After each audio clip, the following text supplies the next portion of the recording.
பாஸ்மதி அரிசியில் வெஜ் பிரியாணி எப்படி செய்யலான்னு பார்க்கலாம் வாங்க. இந்த டம்ளரில் 2 டம்ளர் அரிசி எடுத்திருக்கேன். ஒரு 1/2 அன் ஹவருக்கு முன்னாடியே இந்த அரிசியை ஊற வச்சிடணும். அரிசி ஊற வச்சு ஒரு 15 மினிட்ஸ் ஆனதும் தாளிக்க ஆரம்பிச்சிருங்க. தக்காளி வெங்காயம் எல்லாம் வதங்கினதுக்கப்புறம் அரிசி போட்டு குக்கர் மூடுறதுக்கு கரெக்டாக 1/2 அன் ஹவர் ஊற வச்ச கணக்காயிடும் அரிசி. அப்போ தான் ரொம்ப சாஃப்டாக வரும். பாஸ்மதி அரிசியில் வெஜ் பிரியாணி செய்யறதுக்கு கொஞ்சம் ஆயில் அதிகமாக தேவைப்படும்.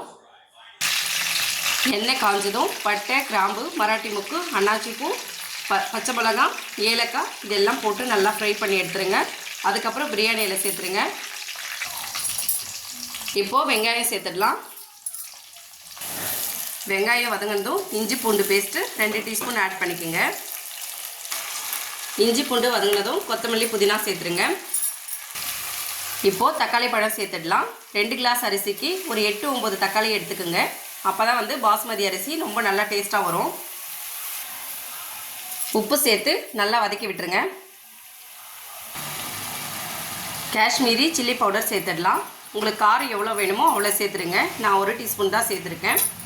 இப்போ நல்லா கலந்து விட்டு இது நல்லா வதங்கணும்.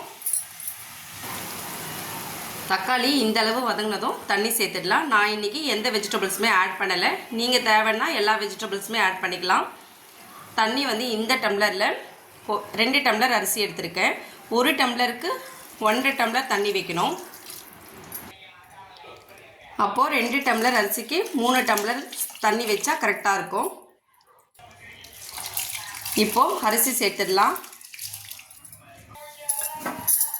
நல்லா கலந்து விட்டு 2 விசில் விடுங்க. வெஜ் பிரியாணிக்கு இன்றைக்கி ஃபிஷ் ஃப்ரை தான் பண்ண போகிறோம்.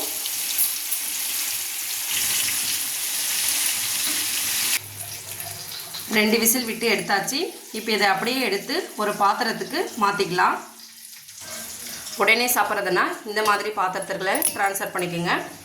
லேட்டாக சாப்பிட்றதுனா சூடாக அப்படியே ஹாட் பாக்ஸில் போட்டு மூடி வச்சுருங்க. ஹாட் பாக்ஸில் போட்டு வைக்கும்போது லேட்டாக சாப்பிட்டா கூட இதே மாதிரி உதிரியாக இருக்கும். நல்லா வெந்த மாதிரியே இருக்கும். கொஞ்சம் ஆறிடுச்சுன்னா ரொம்ப நெட்டாக தெரியும் அந்த சாப்பாடு. நீங்களும் இதே மாதிரி ட்ரை பண்ணி பாருங்கள். தேங்க்யூ.